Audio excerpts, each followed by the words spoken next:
اللعين الرجيم. بسم الله الرحمن الرحيم. الحمد لله الذي هدانا لهذا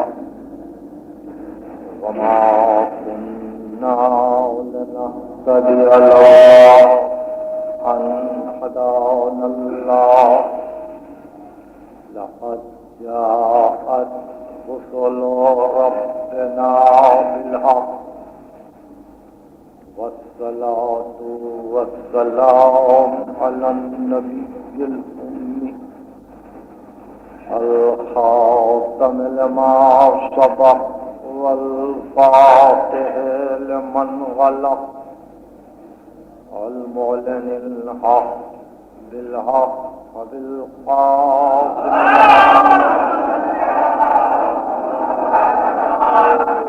أهل بيت الطيبين الطاهرين المعصومين المظلومين الذين أذهب الله عنهم الرجس وطهرهم تطهيرا.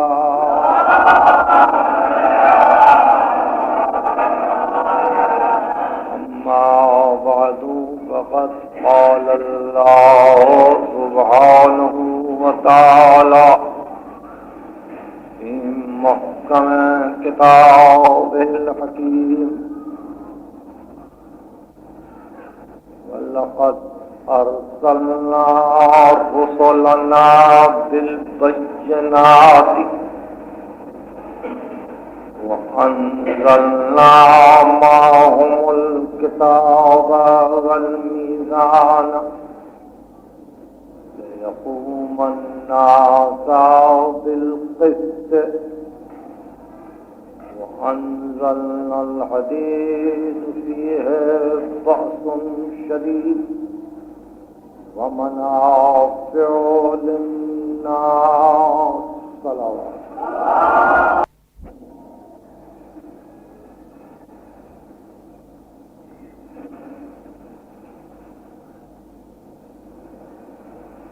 اگر زحمت نہ ہو تو آپ ذرا سا ممبر سے قریب ہو جائیں تاکہ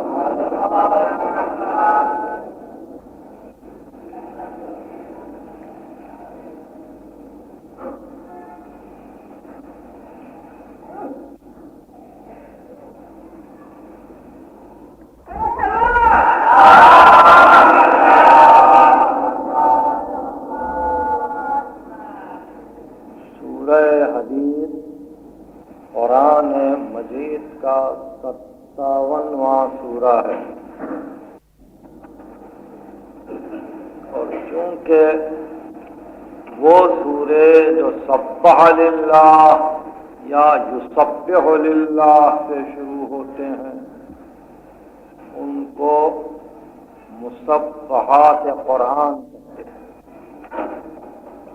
جیسے سورہ جمعہ، جیسے سورہ تغابن، جیسے سورہ صف، اسی طرح سے سورہ حدید مسبحات قرآن سے ہے کہ ان سوروں کے متعلق ہدایت یہ ہے کہ اگر مسبحات قرآن کی مسلسل تلاوت ہو تو وہ شخص محروم نہ رہے گا امام زمانہ کی زیارت سے.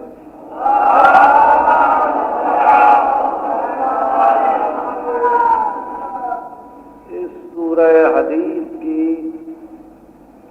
یہ آیت جو ابھی پڑھی گئی اس کا ترجمہ یہ ہے: ہم نے اپنے رسولوں کو کھلی ہوئی نشانیوں کے ساتھ بھیجا۔ لقد ارسلنا رسلنا بالبینات، ہم نے اپنے رسولوں کو نمایاں دلائل، کھلی نشانیوں اور واضح معجزات کے ساتھ بھیجا، اور ان کے ساتھ ہم نے کتاب کو نازل کیا اور میزان کو نازل کیا۔ ہم نے رسولوں کو بھیجا، ہم نے کتابوں کو نازل کیا، ہم نے یہ دیکھنے کے لیے کہ کہاں تک حق پر عمل کیا گیا اور کہاں تک رسولوں کی اطاعت کی گئی، انسان کہاں تک راہ راست پر آ سکا، ہم نے میزان کو بھی بھیجا۔ کیوں؟ انبیاء کیوں آئے؟ کتابیں کیوں نازل ہوئی؟ میزان کو کیوں قائم کیا گیا؟ آدم، نوح، ابراہیم، موسیٰ، عیسیٰ، جتنے انبیاء کے نام آئے اور جن انبیاء کے نام نہیں لیے گئے، رسولن لم نقصص، جن کو ہم نے بیان نہیں کیا، ان کے آنے کی وجہ کیا ہے؟ ارسال رسول کی وجہ کیا ہے؟ نزول کتب کا مقصد کیا ہے؟ نبی کیوں آئے؟ کتاب کیوں آئے؟ میزان کیوں پائے؟ اگر آج ہم اس مختصر سے وقت میں یہی سمجھ سکے اور اسی پیغام کو لے کر آپ یہاں سے جائیں تو میں سمجھتا ہوں کہ مدعا تقریر حاصل ہے، اور آنے والی کسی تقریر کے لیے یہ ایک اچھا عنوان بن سکتا ہے۔ قرآن مجید نے وضاحت کی ہے کہ ہم نے رسولوں کو کیوں بھیجا، قرآن مجید نے وضاحت کی ہے کہ ہم نے کتاب کو کیوں نازل کیا، قرآن مجید نے وضاحت کی ہے کہ ہم نے میزان کو کیوں قائم کیا۔ اس لیے نہیں کہ مسلمان روئے زمین پر فاتح کی حیثیت سے ابھرے، اس لیے نہیں کہ مسلمانوں کے لیے ایک تخت و تاج مسلم ہو، اس لیے نہیں کہ مسلمانوں کی حکومت عالمگیر ہو، اس لیے نہیں کہ مسلمان روئے زمین پر چھا جائیں، اس لیے نہیں کہ مسلمانوں کے اقتدار میں سارا عالم انسانیت آ جائے، نہیں۔ ارسال رسول کا مقصد، نزول کتب کا مقصد اسی آیت میں ہے، اور اس آیت کو یاد رکھیے، لقد ارسلنا رسلنا بالبینات وانزلنا معهم الكتاب والمیزان لیقوم الناس بالقسط، ہم نے رسولوں کو بھیجا اس لیے، ہم نے کتابوں کو نازل کیا اس لیے تاکہ انسانیت عدل کے ساتھ قیام کرے، تاکہ انسان عدل کے ساتھ قائم ہو جائے۔ ارسال رسول اس لیے ہے، نزول کتب اس لیے ہے کہ نوع انسانی میں عدل باقی ہو، جسٹس رہے۔ اگر ارسال رسول کے بعد اور انزال کتب کے بعد بھی ظلم رہے تو رسولوں کے آنے کا مقصد نوع انسانی نے جیسے ظاہر کر دیا، انہوں نے کتاب کی کوئی حرمت نہ کی، اور اس طرح سے انسان سمجھ نہ سکا کہ اس کا اور اس کی زندگی کا مقصد عطا کیا ہے۔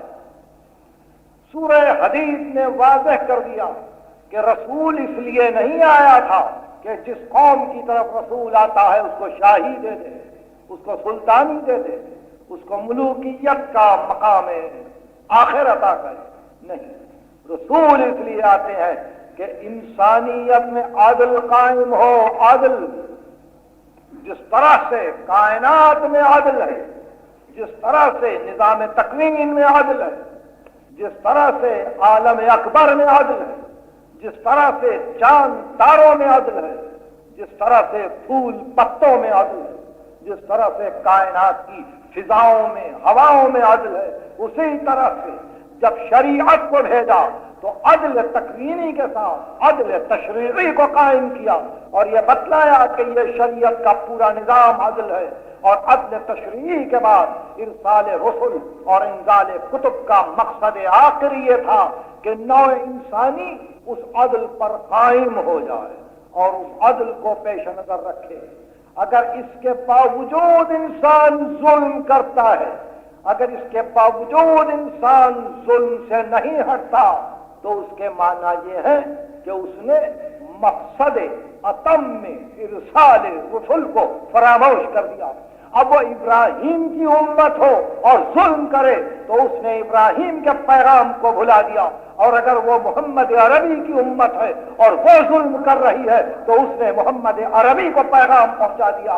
اور مقام ظلم پر اب یہ طے کرنا کہ کہاں کس کے ساتھ کیسے ظلم ہوا، یہ وہ تاریخ ہے کہ جس تاریخ کے ساتھ ساتھ انسانیت آگے بڑھتی ہے، اور یہیں سے ایک منظم داستان انسان شروع ہوتی ہے، اور یہیں سے انسانیت اپنے نقوش کو دنیا میں چھوڑ جانا چاہتی ہے۔ اس واسطے کہ باقی رہنا ہے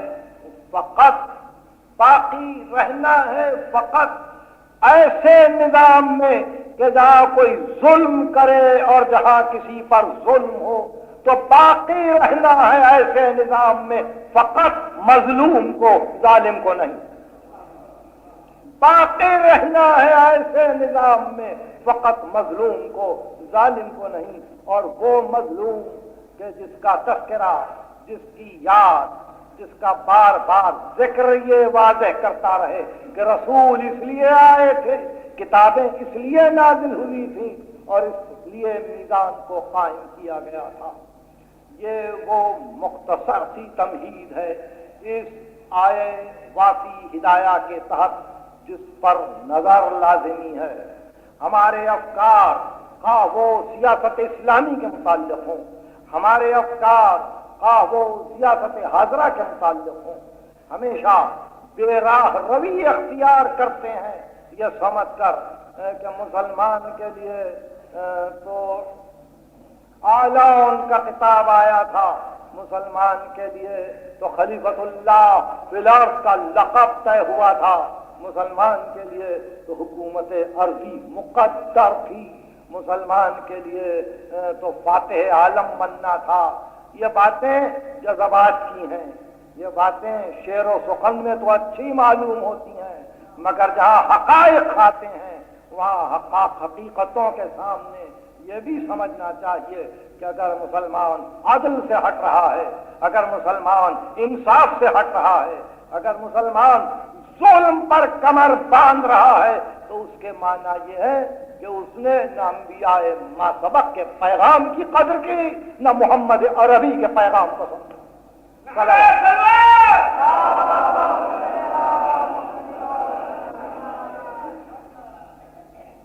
جن حالات سے ہم دو چار ہیں اور جن حالات کو مسلسل ہم سمجھنے کی کوشش کر رہے ہیں، وہ عجیب و غریب حالات، وہ عجیب و غریب حالات۔ سب سے پہلے تو ہمارا تعلیم یافتہ طبقہ جو تمام تر مغرب زدہ ہو رہا ہے، وہ یہ پوچھتا ہے کہ ایسے عالم میں، اس پریشانی کے عالم میں فلاکت و اصلاح سے فکر و تعقل کے عالم میں کیا ہمارا کوئی رابطہ ختمی مرتبت سے باقی ہے؟ یہ ایک عام انٹیلیجنشیا کا سوال ہے جو مسلسل کیا جا رہا ہے۔ کیا ہمارا کوئی کمیونیکیشن ختمی مرتبت سے باقی ہے، پیغمبر اسلام سے باقی ہے؟ اور اگر ہے تو ان حالات میں ہمارے لیے لائحہ عمل انہوں نے کیا معین کیا ہے؟ عام طور پر پڑھی لکھی صنفوں میں اور پڑھے لکھے انسانوں کے اجتماعات میں یہی فکر پیش کی جا رہی ہے کہ ہمارا ربط ماضی سے کیا رہ گیا، کیا کمیونیکیشن ہے ختمی مرتبت میں اور ہم میں۔ میں نے اس سلسلے میں ایک فکر کو پیش کرتے ہوئے یہ عرض کیا تھا کہ جو ان باتوں کو سن رہے ہیں وہ محفوظ رکھیں، اور وہ فکر یہ تھی کہ جرمنی کے مشہور فلسفی نیٹشے، جس کو مجذوب فلسفی کہتے ہیں، نیٹشے نے اپنی کتاب دس اسپیک زوراسٹریا بقول زرتشت میں یہ کہا تھا کہ جرمن قوم کا خدا مر گیا۔ جرمن قوم کے پاس اس کے خدا کا ایک تصور تھا، نیٹشے نے کہا وہ مر گیا۔ ختمی مرتبت کے انتقال کے بعد ختمی مرتبت کی لاش سامنے تھی، ان کی میت سامنے تھی، ان کا جنازہ سامنے تھی۔ مسلمانوں نے اعلان کیا محمد مر گئے۔ آج اس دور میں یہ کہا جاتا ہے کہ ائمہ مر گئے، شہداء مر گئے، کوئی بھی باقی نہیں ہے، حیات کہیں نہیں ہے ماضی میں۔ تو نہ جرمنی کا تصور، نہ عالم اسلام میں وفات ختمی مرتبت کے وقت کا تصور، نہ آج کا تصور میں مجھے کوئی فرق نظر نہیں آتا۔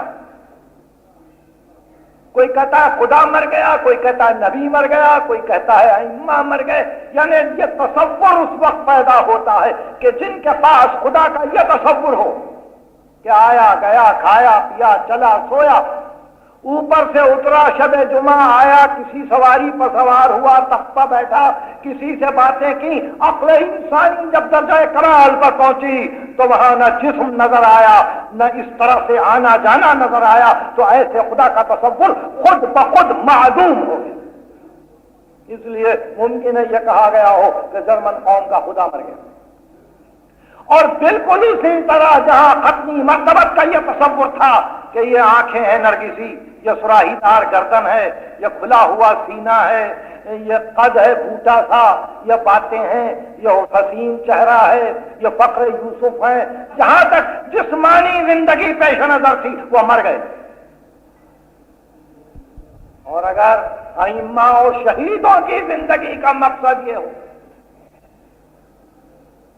کہ ان سے مسلسل انسان کرامتیں طلب کرتا رہے اور ان سے مسلسل انسان اپنے ہر مسئلے میں یہ سمجھ کر کہ آج وہ آئیں گے اور ہماری ہر مصیبت اور ہر بگڑی کو بنا دیں گے، اور اگر ایسا نہیں ہوتا تو حیات نہیں ہے، زندگی نہیں ہے۔ اگر یہ تصور ہے، اگر یہ تصور ہے تو نظام قدرت کے خلاف نہ ائمہ عمل کرتے ہیں اور نہ معصومین عمل پیرا ہوتے ہیں، نہ ختمی مرتبت کا کوئی عمل نظام قدرت کے خلاف ہوتا ہے۔ قانون قدرت کے ساتھ ساتھ یہ ساری زندگی ہے۔ تو ایک تصور باقی ہے کہ جس تصور کو ہم عام طور پر پا رہے ہیں وہ یہ کہ کوئی نہیں ہے۔ جہاں کوئی نہیں ہے فطرت انسان آزاد ہے، فطرت انسان آزاد ہے۔ خدا نہیں ہے، نبی نہیں ہے، امام نہیں ہے، معصوم نہیں ہے، شہید نہیں ہے، اب آپ ہے، آپ کی فکر ہے۔ اب جہاں یہ فکر ہوگی وہاں پہلا ہی یہ سوال ہوگا کہ چونکہ ماضی سے ہمارا کوئی ربط نہیں ہے، چونکہ ختمی مرتبت سے ہمارا کوئی کمیونیکیشن نہیں ہے، چونکہ پیغمبر سے ہمارا کوئی ارتباط نہیں ہے، اس لیے ہم اس مجدھار میں آ کر جہاں ہم کو وقت بہا لے جائے، جہاں ہم کو زمانہ لے جائے، ہم چلے جائیں، ہم گزر جائیں، اپنی عقل سے جس راستے کو مناسب سمجھیں گے اسی کو طے کریں گے، وہیں پہنچیں گے، وہی منزل ہماری ہوگی۔ ایک ایسے خلفشار کے عالم میں آپ اور ہم اپنے آپ کو پاتے ہیں کہ جہاں صحیح طور ہر آنے والا کوئی عظیم سانحہ تھوڑی دیر کے لیے ہم کو پھر مذہب سے ہٹا لیتا ہے۔ کیا مذہب ہے؟ کیا دین ہے؟ کیا نبی ہے؟ کیا ختمی مرتبت ہے؟ کیا واقعی قرآن پہ عمل ہو سکتا ہے؟ یہ سارے اشکالات پیدا ہوتے ہیں۔ تو ایک گفتگو ہو رہی تھی، تھوڑی سی توجہ سے اس کو پھر سنیے، اور وہ یہ ہے کہ آج ہر پڑھا لکھا انسان یہ پوچھتا ہے کہ کیا ماضی سے ہمارا ارتباط باقی ہے؟ کیا ختمی مرتبت سے ہمارا کوئی کمیونیکیشن ہے، کوئی تعلق ہے، کوئی ربط ہے؟ اور اگر ہے تو کیوں ہم کو اس حالت میں چھوڑ دیا گیا؟ اور اگر ربط نہیں ہے تو کیا ہم آزاد نہیں ہیں کہ اپنے لیے کوئی لائحہ عمل مرتب کریں؟ اسی کے متعلق دو چار جملے اور پھر اس سلسلے کو کبھی کسی موقع پر مکمل کیا جائے گا۔ یہ میری فکر کی دوسری کڑی ہے، یہ اس تقریر کے سلسلے میں، اس بحث کے سلسلے میں یہ دوسری تقریر ہے، اس کو آپ سن رہے ہیں۔ صورتحال یہ ہے کہ کوئی مرے اور کوئی زندہ رہے، کوئی نگاہوں کے سامنے نہ رہے اور کوئی اپنے آپ کو باقی سمجھے۔ سوال یہ پیدا ہوتا ہے کہ جو آدمی اپنے آپ کو زندہ، باقی اور اس عالم محسوس میں چلتا پھرتا محسوس کرتا ہے، اس کی ذمہ داری کیا ہے؟ اس کی ذمہ داری کیا ہے؟ آپ کی ذمہ داری کیا ہے؟ آپ کو کیا کرنا ہے؟ کیا فقط یہی سوچنا ہے کہ ہم اپنے آپ کو اس نظام میں فٹ کیسے کریں؟ کیا یہی سوچنا ہے کہ اپنے آپ کو ہم اس دور میں کس مقام پر رکھیں تاکہ اس پوری زنجیر میں ہماری کڑی صحیح منزل پر رہے؟ یہ سوچنا ہے۔ کیا اس نظام کا اس طرح سے ساتھ دینا ہے، یا پھر یہ سوچنا ہے کہ اگر کوئی مقصد حیات ہے تو اس کی تکمیل ہو، اگر کوئی مقصد زندگی ہے تو وہ پورا ہو، مرنا تو سب کو ہے، وہ مر گئے، وہ مر گئے، وہ مر گئے، یہ بحث نہیں، مرنا تو ہم کو بھی ہے، مرنا تو ہم کو بھی ہے، لیکن اس آنے والی گھڑی تک ذمہ داری کیا ہے؟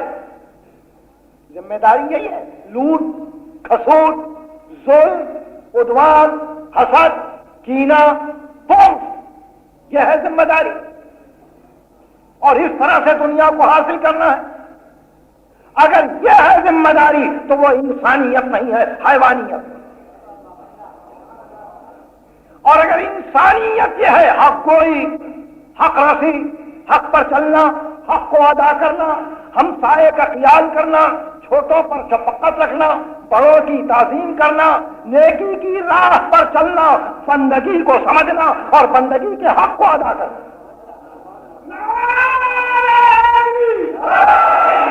اگر یہ ہے زندگی تو اس زندگی میں پس و پیش کیا ہے؟ پس و پیش کیا ہے؟ جس کو حق سمجھتے ہو اس کا اعلان کیوں نہیں کرتے؟ جس کو حق جانتے ہو اس کے ساتھ کیوں نہیں چلتے؟ اگر یہ محسوس کرتے ہو کہ حق یہ ہے تو پھر گھبراہٹ کیا ہے؟ مرنا تو ہے، توجہ سے سن رہے ہیں، مرنا تو ہے، اور اس کے لیے معلوم نہیں اب یا کل یا پھر کبھی کسی اور وقت آ جائے، لیکن انسان اپنی ذمہ داریوں کو کیوں محسوس نہ کرے؟ قرآن مجید یہ نہیں کہتا کہ ہم نے رسولوں کو اس لیے بھیجا، ہم نے کتابوں کو اس لیے نازل کیا، ہم نے میزان کو اس لیے قائم کیا کہ تم کو کوئی ما فوق الفطرت انسان بنایا جائے، تم کو کائنات کی مختاری دی جائے۔ اور ہم نے ایک بہت ہی صاف سی بات کی اور کہا کہ اس لیے رسالہ رسول تھا، رسول اس لیے آئے تھے کہ انسانیت عدل کے ساتھ قیام کرے، لِيَقُومَ النَّاسَ بِالْقِسْطِ، انسانیت میں عدل ہے، عدل۔ اور اگر یہ تصور پیش نظر ہے، یہ تصور عجیب بات، رسول اس لیے قرآن مجید یہ دعویٰ نہیں کر رہا ہے کہ رسولوں کو اس لیے بھیجا تھا کہ ہماری بندگی کرو، رسولوں کو اس لیے بھیجا تھا کہ تاریخ دنیا بن کر رحبانیت اختیار کرو، رسولوں کو اس لیے بھیجا تھا کہ دنیا کے علائق و تعلقات سے اپنے آپ کو قطع کرتے ہوئے بس ہمارے ہو جاؤ۔ ایک عجیب اصطلاح استعمال کی، رسولوں کو اس لیے بھیجا کہ تم عدل پر قائم رہ سکو، عدل بندگی، عدل زندگی۔ اور اگر یہ تصور واضح ہو جائے تو بندگی ہی عدل ہے۔ زندگی میں تقاضائے عدل یہ ہے کہ بندگی ہو، اس کے حدود معین ہو، انسان اپنے حدود کو جانے، اپنے حقوق کو جانے۔ یہ ایک ایسا مسئلہ ہے کہ اگر اس ترازو، اس میزان کوئی نہیں اترتا تو خواہ مخواہ کے یا یہ سمجھ کر کہ قطع بزرگاں کی رفتن قطع، یا یہ سمجھ کر کہ کیا کسی کے عیوب پر نظر ڈالیں، یا یہ سمجھ کر کہ چھوڑیے ماضی کو، اس طرح سے درگزر کرنا صحیح معنی میں اپنی رہے زندگی کو کھو دینا ہے۔ یعنی آپ پہچان نہ سکیں گے کہ آپ کا راستہ کیا ہے۔ تاریخ پر اسی لیے نظر جاتی کہ کیا ہوا، تاکہ آپ یہ پہچانیں کہ ظلم کیا ہے اور عدل کیا ہے۔ میں سمجھتا ہوں کہ اس مسئلے کو اچھی طرح سے آپ ذہن میں رکھیں، اور اچھی سی بات ہے،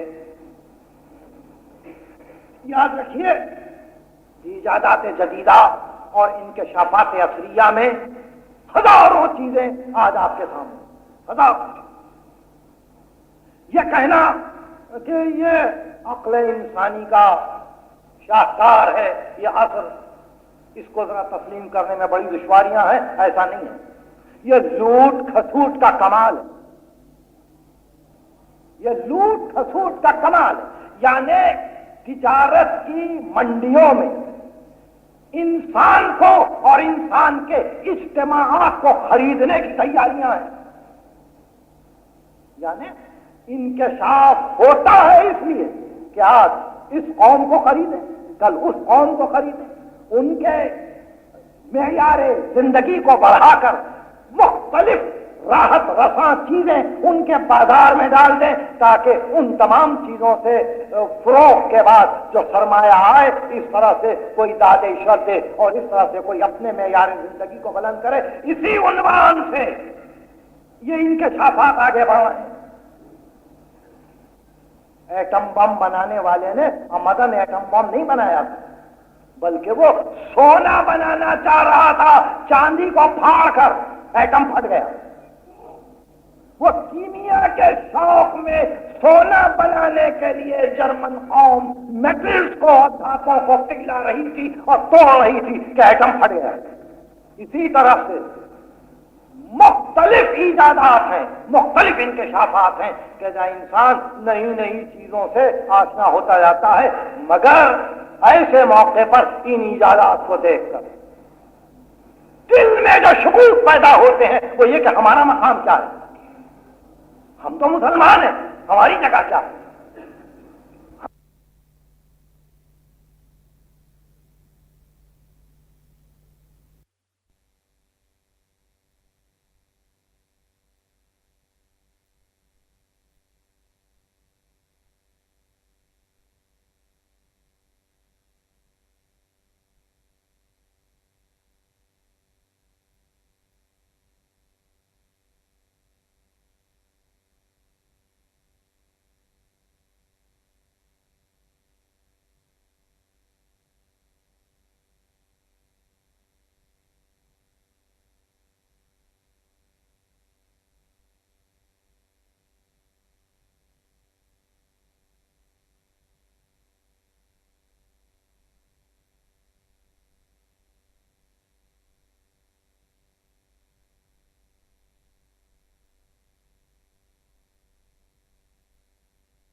ہم نے کیا کیا؟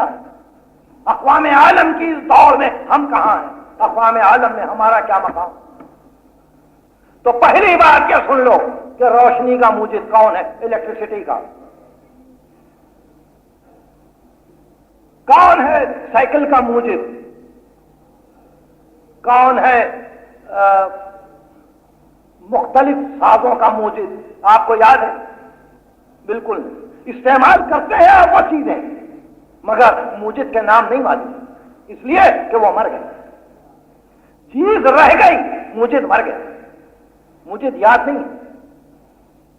یعنی وہ ایٹم بم کا موجد ہو تو کتاب میں نام ہوگا، جیٹ پلینز کا موجد ہو تو کتابوں میں نام ہوگا، مگر آپ کو تو یاد نہیں ہے۔ آپ سفر کرتے ہیں جیٹس میں، بوئنگ میں، مگر کس نے بنایا نہیں معلوم۔ کیوں؟ صرف اس لیے کہ انسانیت صرف منفعت کو دیکھتی ہے، یہ نہیں دیکھتی کہ یہ کس کا کام، یہ کس کا کام۔ اسی انداز سے منفعت ڈھونڈنے والے انسان نے مذہب سے جتنا نفع اٹھانا چاہا نفع اٹھا لیا۔ اب اس کو مذہب کے بانی سے کام نہیں ہے، اس کو یاد رکھنے کی ضرورت نہیں ہے۔ تاریخ میں رہنا، تاریخ میں رہنا، نفع مذہب سے اٹھایا۔ مشرق وسطی میں ساری اسلامی ریاستیں اسلام کے سطح میں بنی ہے، جہاں جہاں اسلامی حکومت قائم ہے نام سے اسلام کے ہے،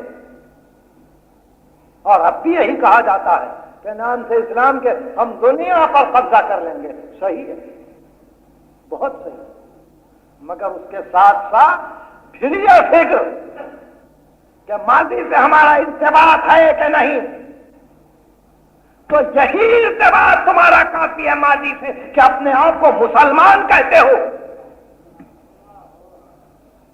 اگر ماضی سے ارتباط نہیں ہے تو اس لفظ مسلم کو بھی ختم کرو، اسلام کو بھی ختم کرو، اور اگر ہے لفظ مسلم اور اگر ہے لفظ اسلام تو اس کے معنی یہ ہے کہ اسلام کے ساتھ ساتھ اس کا آئین ہے، وہ بھی ماضی سے ہے، اس کا دستور ہے، وہ بھی ماضی سے ہے، اس کے ساتھ ایک کتاب ہے، وہ بھی ماضی سے ہے، اور اسی کتاب میں اسی دستور میں یہ ہے، اسی دستور میں یہ ہے کہ اچھا اگر صحیح طور پر تم یہ سمجھتے ہو کہ تم کو اس دنیا میں آگے بڑھنا ہے، پروان چڑھنا ہے، اچھی زندگی بسر کرنا ہے، اچھے انسان بن کر رہنا ہے تو پھر کہیں اور جانے کی ضرورت نہیں، کہیں اور جانے کی ضرورت نہیں. اپنی زندگی کو نظام عادل میں ڈال لو، اپنی زندگی کو میزان عادل میں تول لو اور کوشش کرو کہ یہ زندگی عدالت کے ساتھ، انصاف کے ساتھ، لِيَقُومَ النَّاسَ بِالْقِسْطِ، تاکہ انسانیت عدل کے ساتھ. قرآن مجید نے یہاں تک اطلاع دی اور یہاں تک وضاحت کے ساتھ اس خبر کو پہنچایا کہ لا یجرمنکم شنآن قوم علی ان لا تعدلوا، اعدلوا، کسی قوم کی دشمنی کہیں تم کو عدل سے نہ ہٹا دے. کسی قوم کو تم دشمن رکھتے ہو تو ایسا نہ ہو کہ چونکہ وہ دشمن قوم ہے تم نے عدل کو ختم کر دیا. نہیں، اعدلوا، عدل کرو، اپنے دشمن کا بھی عدل کرو. وہ اقرب للتقوی، یہی تقوی سے قریب ہے. اگر دشمن سے بھی عدل کرو گے تو تقوی ہے.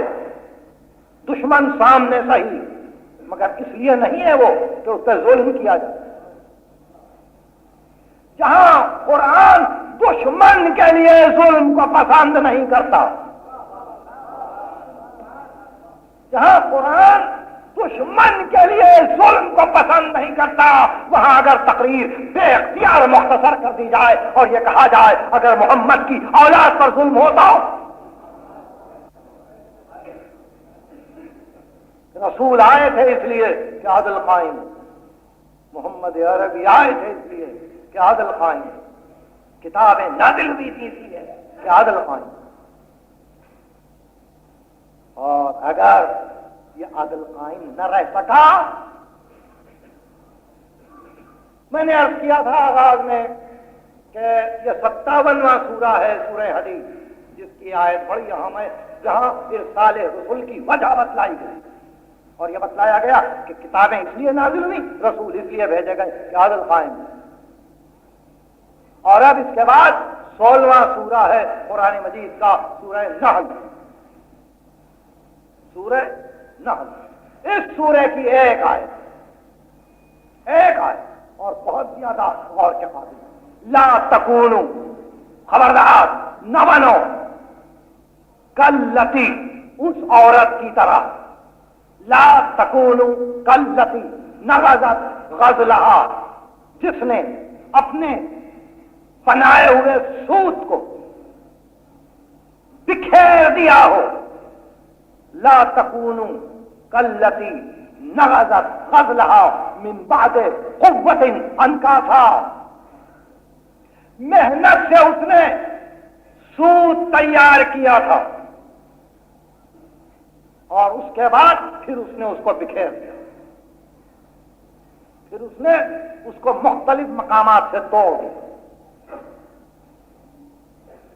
اس عورت کی طرح نہ بن. کیا کرتے ہو؟ تتخذون ایمانکم دخلا بینکم، تم اپنے معاہدوں کو، تم اپنے قسم کو، اپنے حلف کو صرف اس مقصد کے لیے استعمال کرتے ہو.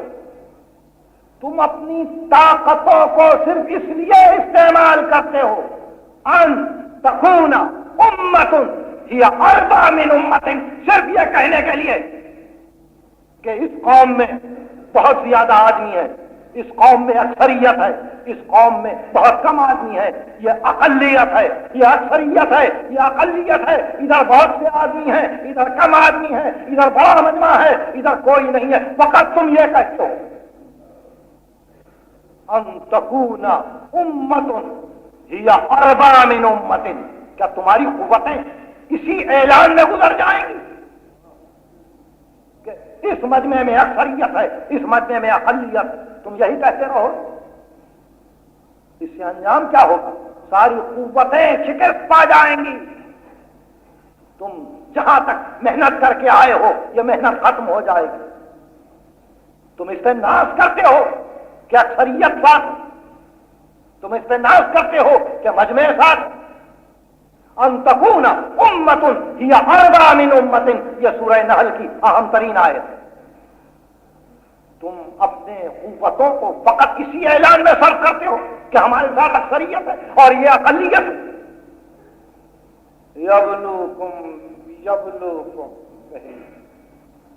یبلوکم اللہ بہی، خدا تمہارا امتحان لے رہا ہے اس فکر سے. وَيُبَيِّنَ لَكُمْ يَوْمَ الْقِيَامَةِ فِيمَا كُنْتُمْ فِيهِ تَخْتَلِفُونَ، اور تم کو قیامت میں بتلایا جائے گا کہ اختلاف کہاں تھا. آپ نے سنا سورہ نحل کی آیت کا ترجمہ، وہ یہ کہ تمہاری قوتیں فقط اس بات سے صرف ہو رہی ہیں کہ تم یہ بتلا رہے ہو کہ ہمارے ساتھ مجمع ہے. اور پھر قرآن کو سمجھنے کی ایک صورت یہ بھی ہے کہ اگر کسی آیت کو کسی معصوم نے یا اس کے کسی نائب نے کسی مقام پر استعمال کیا ہو تو وہ مقام سمجھا دے گا کہ آیت کا مطلب کیا ہے. گفتگو سمجھ میں آ رہی ہے؟ اس آیت کو سورہ نحل کی شہزادی زینب نے استعمال کیا اور کوفے کے بازار مجمع خوشیاں منا رہا تھا، عید کا اعلان ہو چکا تھا، اور مجمع کو دیکھ کے شہزادی زینب نے اس آیت کی تلاوت اور کہا بس یہی قوت، ان تکون امت ہی اربع من امت، کہ یہ کثرت ہے، بس یہی قوت تمہاری کہ اپنے مجمع پر ناز کرتے ہو. یہ کوئی صحیح قوت نہیں، تمہاری ساری محنتوں کو تم نے نقصان پہنچایا. تمہاری مثال اس عورت کی کہ جس نے سوت تیار کرنے کے بعد پھر اس کو ادھیڑ دیا، پھر اس کو بکھیر دیا. تم نے اپنے سارے عقائد کو ختم کر دیا فقط اسی بنا پر کہ ہمارے ساتھ یہ مجمع ہے اور ان کا کوئی ساتھ دینے والا نہیں ہے. ان تکون امت ہی اربع من امت، بالکل اسی طرح ایک ام ایمن امیر المومنین، دو صاحبزادے، اور اگر آگے بڑھ کے جواب دیتے اور کچھ کہتے تو شاید سلمان. ان کے علاوہ پوری دنیا بدل گئی تھی کہ رسول یہ کہہ کے گئے کہ ہم ورثہ نہیں چھوڑتے، اور ہائے زہرا کی تنہائی. اسی پر دنیا اکڑ گئی، اسی پر دنیا کو ناز ہے کہ اکثریت ہمارے ساتھ کوئی زہرا کا ساتھ دینے والا نہیں ہے، کوئی گواہی دینے والا نہیں ہے. مگر ارسال رسول کا مقصد یہ تھا، مگر کتابوں کے نزول کا مقصد یہ تھا کہ انسانیت ظلم پر اتر آئے. گفتگو ختم. پہلا ظلم کہ جس نے اپنے ظلم ہونے کا اعلان کیا وہ یہی تھا کہ نا امید ہو کے بیٹی پھر باپ کی قبر پر اور کہے بابا آپ کے بعد مجھ پہ وہ مصیبتیں پڑیں بابا کہ اگر روزہ روشن پہ پڑتی تو وہ دن تاریک ہو جاتی. زہرا نا امید ہے، زہرا نا امید. زہرا نے کسی کا حق مانگا، زہرا نے بیت المال سے کوئی طلب کیا، زہرا نے یہ کہا تھا کہ اپنے پاس سے کوئی دے دو. زہرا نے کسی اور کے حق کو طلب کیا؟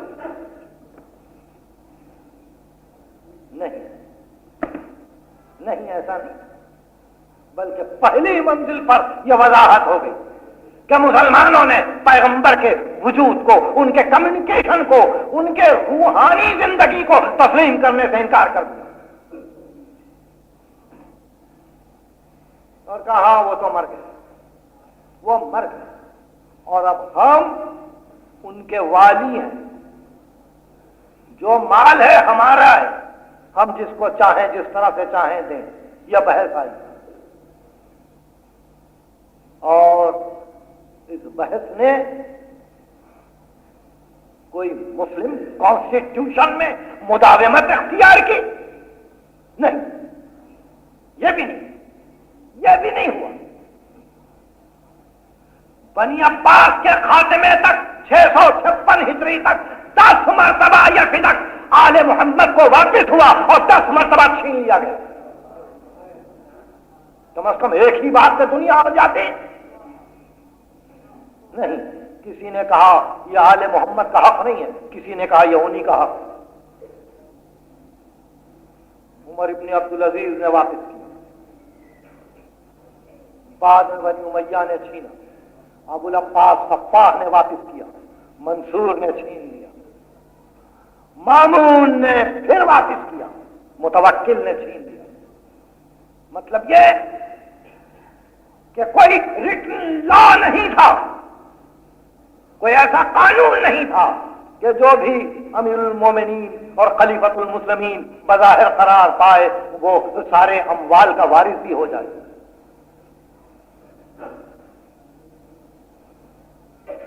اور جب علی سے کہا گیا کہ اب آپ لے لیں، فرمایا ہاں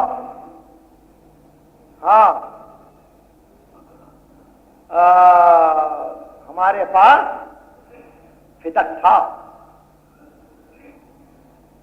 جن جن چیزوں پر آفتاب روشنی ڈالتا ہے اور جو چیزیں زمین پر ہیں ان سب میں صرف ایک فدق ہمارے پاس. لیکن اس دور میں علی نہیں چاہتا کہ آنے والا مورخ یہ لکھے کہ اپنے دور میں سب سے پہلے علی کو کی نظر پڑی اپنی زمین پر. حق ہمارا ہے، واللہ قسم خدا کی، کانت فی ایدینا صدق، ہمارے اقتدار میں تھا، ہمارے قبضے میں تھا صدق. مگر اب اس کو لے کے کیا کروں؟ اب اس کو لے کے کیا کروں؟ اس لیے کہ زہرا نے اس قصے کو قیامت تک کے لیے ختم کر دیا.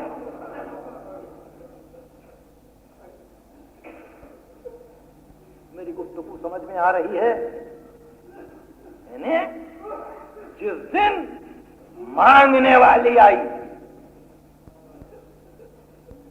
تو زہرا مانگ رہی تھی، غیروں کا حق نہیں. شہزادی اپنا حق مانگ رہی تھی، اپنا حق.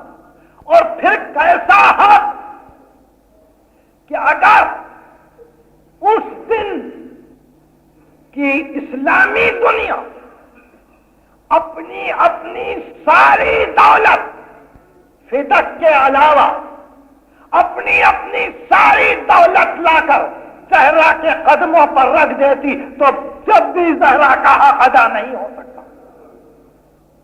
کیوں؟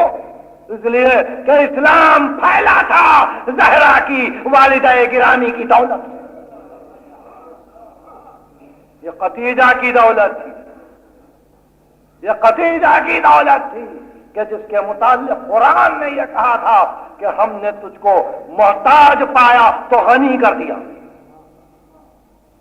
ایک دولت مند عورت عطا کی، وہ دولت کہ جس کا قافلہ تجارت کا جب مکے سے نکلتا تو صدہا تو اس قافلے کے نگراں ساتھ ہوتے، اور جب قافلہ واپس آتا تو مکے والے عید کرتے کہ قتیجہ کا قافلہ تجارت واپس ہوا ہے. مسلمانوں کی تاریخیں دیکھ ڈالیے، مسلمانوں میں خاص طور پر یہ امر واضح ہے، روشن. بزرگوں سے باتیں بڑے یقین کے ساتھ آئی ہیں کہ اس وقت عرب کی ساری معلوم دنیا میں خدیجہ سے بڑھ کے کوئی مالدار عورت نہ تھی، نہیں مردوں میں بھی کوئی مالدار. شادی کے بعد اس دولت کو کیا ہوا؟ مسجد کی دیوار سے پیٹھ لگا کے بیٹھنے والے کہ جن کے پاس نہ کھانے کو کچھ تھا نہ معیشت کا کوئی ذریعہ تھا، مسلسل رسول اپنے گھر سے دیے جا رہے، مکے میں پرورش کی،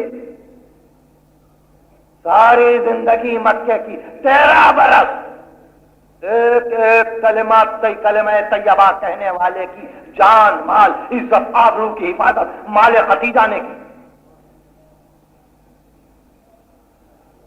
اور وہ دن جب آیا کہ جب ختیجہ بی بی دنیا سے جانے لگی تو اس وقت ختیجہ کے پاس کچھ نہ تھا، پوری دولت ختم ہوئی،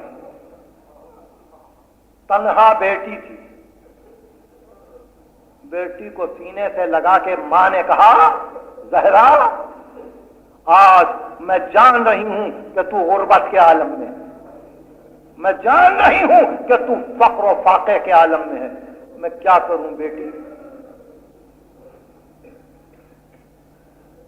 اس کے علاوہ اور کوئی سرمایہ نہیں ہے کہ میری دعائیں تیرے ساتھ،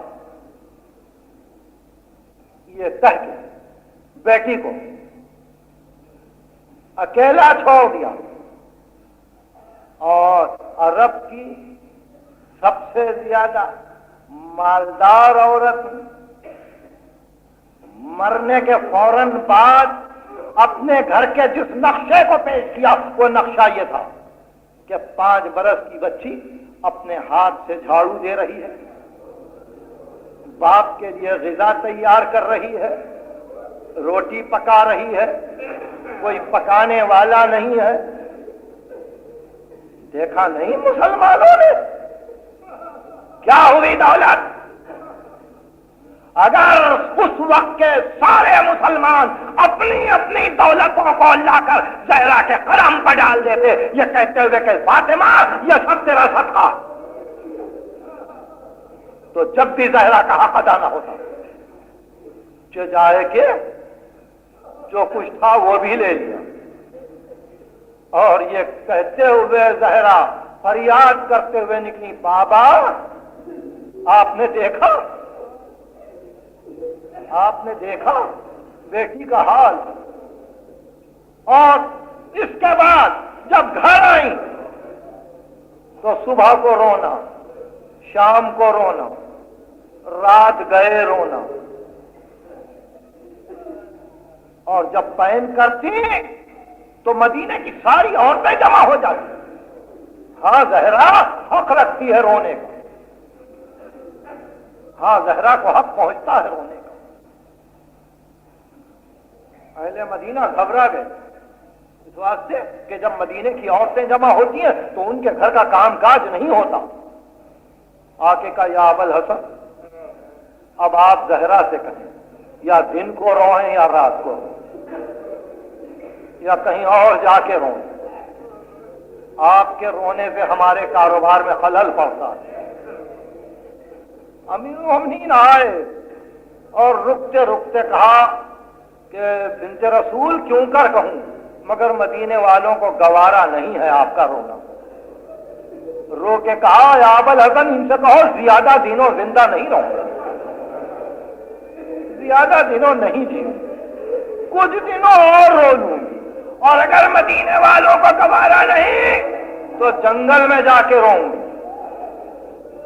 بچوں کا ہاتھ تھام کے جنت البقیع میں جاتی، صبح سے شام تک روتی، شام کو گھر آتی، یہ بھی گوارا نہ ہوا، یہ بھی گوارا نہ ہوا۔ لا ترکنوا الی الذین ظلموا، ظلم کرنے والوں کا ساتھ نہ دو۔ رسول اس لیے آئے، کتابیں اس لیے نازل ہوئیں کہ انسانیت عدل پر قائم ہو، اکثریت پر ناز نہ کرو، یہ بھی گوارا نہ ہوا۔ وہ وقت آیا کہ اب زہرا کھڑے نہیں ہو سکتی، وہ وقت آیا کہ اب زہرا اپنے ہاتھ سے روٹی نہیں پکا سکتی، وہ وقت آیا کہ زہرا کروٹ نہیں بدل سکتی ہے۔ امیر المومنین مسلسل آنکھوں سے آنسو بہا رہے ہیں کہ کیا حال ہے زہرا؟ تو مسکرا کے کہتی ہیں یا ابوالحسن بابا کے پاس جا رہی، بابا کے پاس جا رہی۔ کیا زمانہ ہے، کیا دنیا ہے، کیا انقلاب ہے۔ یہ کچھ وقت تھوڑا سا ہم کو مل جاتا ہے سال میں ایک آدھ مرتبہ اس طرح سے اس ذکر کو تازہ کرنے کا، اور یہاں وہ تصویریں کھنچ جاتی ہیں کہ جن تصویروں کو کھینچتے ہوئے اور جن تصویروں کا نقش قبول کرتے ہوئے آپ تھوڑی دیر کے لیے یہ محسوس کرتے ہیں کہ اللہ اس دنیا میں یہ بھی ہو سکتا ہے، یہ بھی ہو سکتا ہے۔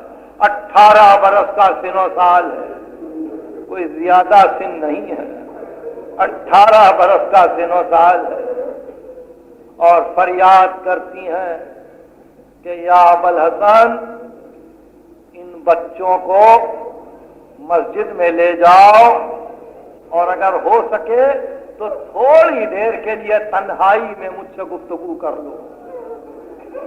امیر المومنین مسجد گئے، بچوں کو مسجد میں چھوڑا، آئے تو مظہر اسماء ذوالجلال نے شوہر کا ہاتھ میں تھاما، ایک گوشے میں جا کے بیٹھ گئی اور کہا یا ابوالحسن جب باپ کے گھر سے تمہارے گھر آئی تھی کوئی دولت نہیں لائی تھی، اور اب تمہارے گھر سے اللہ کے گھر جا رہی ہوں، کوئی دولت چھوڑ کے نہیں جا رہی ہوں۔ یا علی میری ساری دولت یہ میرے بچے ہیں، کوئی ان کو تماشا نہ مارے، کوئی ان کو نہ گھرکے۔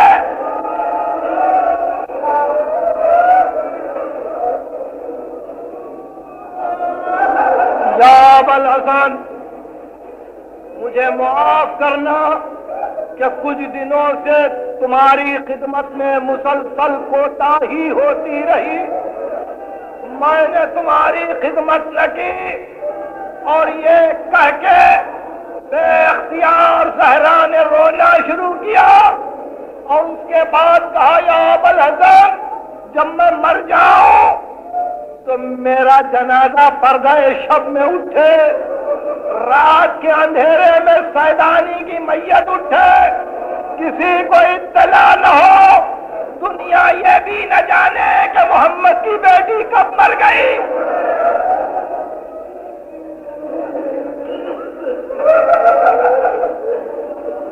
اور اس کے بعد بتلایا کہ یا ابوالحسن میرا تابوت اس طرح سے تیار ہو، یا ابوالحسن اب آپ جائیں، اب آپ جائیں، بچے میرے تنہا ہوں گے۔ اسما کو بلا کے کہا اسما میں عبادت میں مصروف ہوتی ہوں، اب کوئی میرے حجرے میں نہ آئے۔ یہ کہہ کے شہزادی سیدہ فاطمہ زہرا طاہرہ صدیقہ انسیہ ہارا محل عبادت پر آئی، سر رکھ دیا بارگاہ رب العزت میں، راز و نیاز ہوئے کنیز و معبود میں۔ باہر سے اسما نے کمرے کو بند کر رکھا تھا، حسن و حسین آئے اور کہا اسما اماں کہاں ہیں؟ ہاتھوں کو جوڑ کے کیا شاہزادو مادر گرامی عبادت میں مصروف ہیں، غذا تیار ہے، آپ کھانا نوش فرمائیں۔ بچوں نے کہا اسما کبھی ایسا ہوا ہے کہ ہم نے تنہا کھانا کھایا ہو؟ ہم بغیر ماں کے کھانا نہیں کھائیں گے۔ اسما دروازے کی زنجیر کھول دے۔ اسما رکی، حسین ابن علی نے بے اختیار کا اسما کھول دے زنجیر ورنہ ہم روتے ہیں۔ اتنا سننا تھا کہ اسما نے دروازے کی زنجیر کھول دی، حسین ابن علی حجرے میں داخل ہوئے، دیکھا کہ والدہ گرامی جانماز پر لیٹی ہوئی ہے. حسین نے اپنا سر ماں کے سینے پر رکھا اور آواز دی اماں حسین آیا ہے.